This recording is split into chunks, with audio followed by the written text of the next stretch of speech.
Assalamualaikum warahmatullahi wabarakatuh. Perkenalkan, nama saya Muhammad Sofwan, NIM 1914080014. Video ini saya buat untuk menyelesaikan tugas mata kuliah Geofisika dosen pengampu yaitu Ibu Nur Hasna MSI. Kesempatan kali ini saya akan menjelaskan yaitu tentang membran sel. Yang pertama yaitu struktur, penyusun, dan fungsi dari komponen membran sel. Membran sel sendiri adalah fitur universal yang dimiliki oleh semua jenis sel berupa lapisan antarmuka yang disebut dengan membran plasma yang memisahkan sel dengan lingkungan di luar sel. Kecuali pada sel tumbuhan, bagian luarnya masih terdapat dinding sel. Struktur dari membran sel sendiri itu ada beberapa teori tentang struktur dari membran sel, diantaranya yaitu Gorter dan Grenadel. Yaitu membran berupa struktur yang membatasi terdiri atas lipid yang mengandung gugus polar dan gugus yang bersifat hidrofob yang tidak dapat larut dalam air tetapi dapat larut dalam minyak.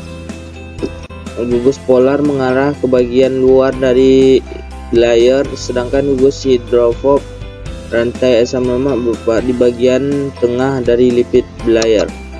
Yang selanjutnya yaitu Singer dan Nicholson, model mozaik fluida yang disusun berdasarkan hukum-hukum termodinamika untuk menjelaskan struktur membran sel, dikembangkan pada tahun 1972 oleh Singer Nicholson. Model ini memecahkan dasar baru dengan sasaran yang meyakinkan bahwa protein terpencar secara langsung pada membran layer. Yang kedua yaitu fungsi dan komponen penyusun membran sel.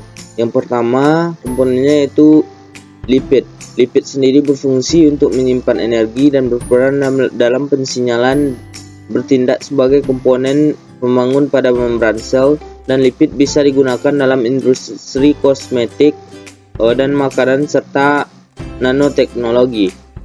Yang kedua yaitu protein. Di dalam membran, protein merupakan kunci untuk fungsi membran secara keseluruhan. Protein berguna terutama dalam transportasi bahan kimia dan sistem informasi seluruh membran.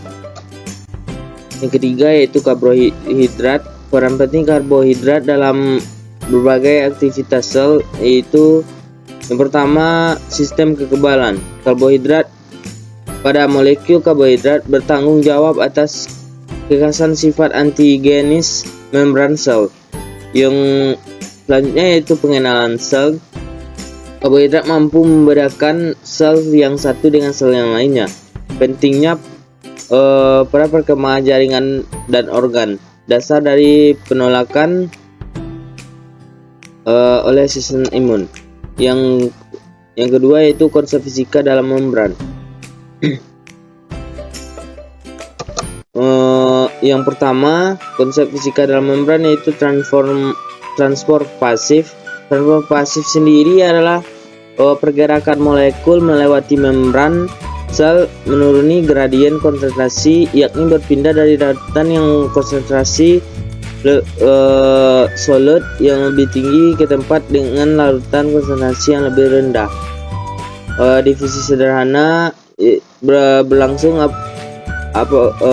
apabila proses perpindahan molekul melintasi membran menuruni gradien konsentrasi tanpa memerlukan protein pembawa.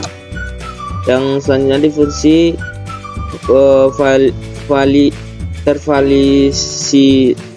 terfasilitasi itu berlangsung apabila proses perpindahan molekul melintasi membran sel menuruni gradien konsentrasi memerlukan protein pembawa kurir protein. Yang selanjutnya yaitu osmosis. Osmosis sendiri sebagai bagian dari difusi merupakan pergerakan molekul air yang melintasi membran sel yang bersifat semi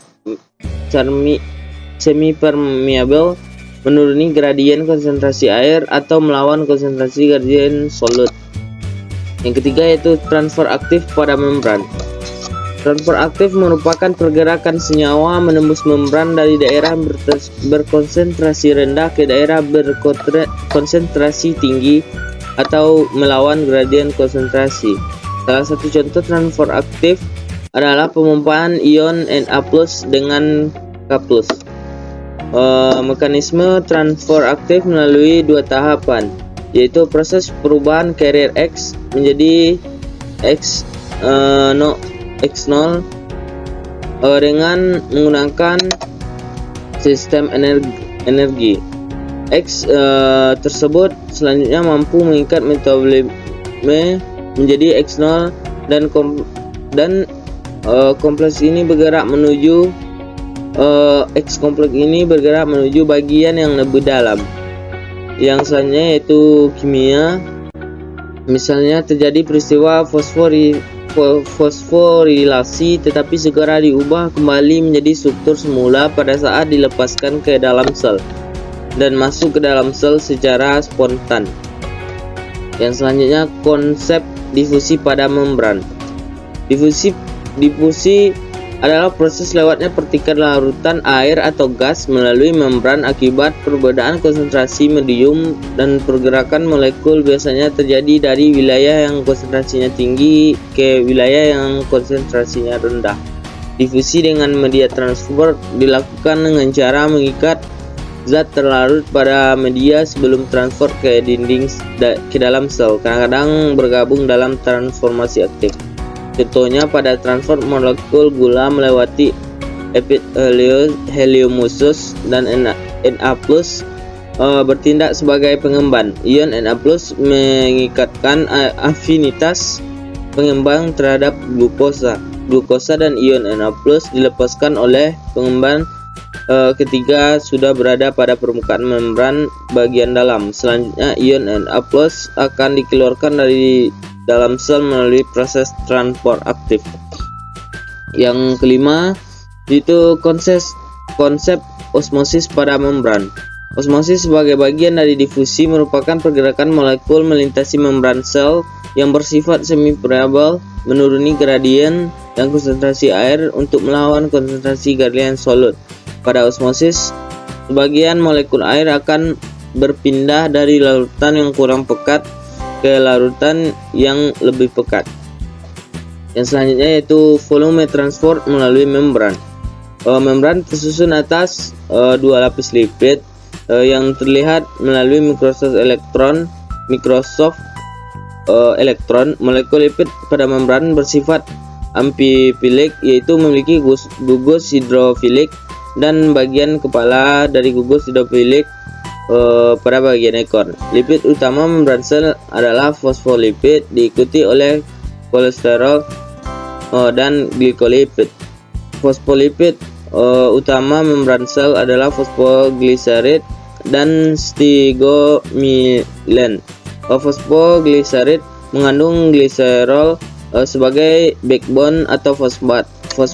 Fosfogliserid utama pada membran sel adalah fosfatidilethanola-min, fosfatidiliserin, dan selanjutnya itu konsep transfer pada darah. Kerja sistem peredaran darah pada manusia dikendalikan oleh organ jantung yang berguna untuk memompa darah agar mampu mengalir ke semua tubuh. Saat otot jantung berelaksasi, jantung dalam keadaan mengembang, volumenya besar dan tekanannya kecil, yang menyebabkan darah dari vena atau darah kotor dari tubuh masuk ke dalam serambi kanan. Katup AV terbuka dan darah terus masuk ke dalam bilik kanan, dan di belahan jantung sebelah kiri, darah dari vena pulmonalis atau darah bersih dari paru-paru masuk ke dalam bilik kiri. Mekanisme peredaran darah pada manusia terbagi menjadi dua, yaitu peredaran darah besar dan peredaran darah kecil. Oleh karena itu, peredaran darah pada manusia disebut dengan sistem peredaran darah ganda. Peredaran darah kecil terjadi dari jantung ke paru-paru, kemudian kembali lagi ke jantung. Dan peredaran darah besar itu peredaran darah yang terjadi dari jantung ke seluruh tubuh kemudian kembali lagi ke jantung. Yang selanjutnya yaitu prinsip kerja tekanan osmotik pada teknologi. Sistem reserve osmosis atau RO komersial awalnya dimaksudkan untuk memenuhi kebutuhan air di kapal laut yang sedang berlayar dalam waktu yang lama. Sistem ini menggunakan pompa bertekanan tinggi untuk mendorong air melewati membran dan memisahkan dari komponen-komponen yang tidak diinginkan. Saat pertama kali diluncurkan, sistem RO menggunakan membran yang cukup tebal serta diperlukan tempat yang luas untuk instalasi peralatannya. Namun seiring dengan perkembangan membran yang memiliki yang semakin besar terutama pada elemen dan sistem konfigurasi yang digunakan, sistem RO kini telah dapat diaplikasikan pada skala rumah tangga. Selain itu, penggunaan jenis membran yang sangat tipis dan instalasi peralatan yang tidak lagi memerlukan tempat yang luas turut mendukung sistem RO menjadi sistem umum digunakan pada proses pemurnian air skala rumah tangga. Yang terakhir yaitu ayat-ayat Al-Quran tentang membran sel. Terdapat pada surat Al-Qamar ayat 49 yaitu sebagai sumber inspirasi yang dilengkapi lahirnya hukum struktur mengikuti fungsi dalam biologi.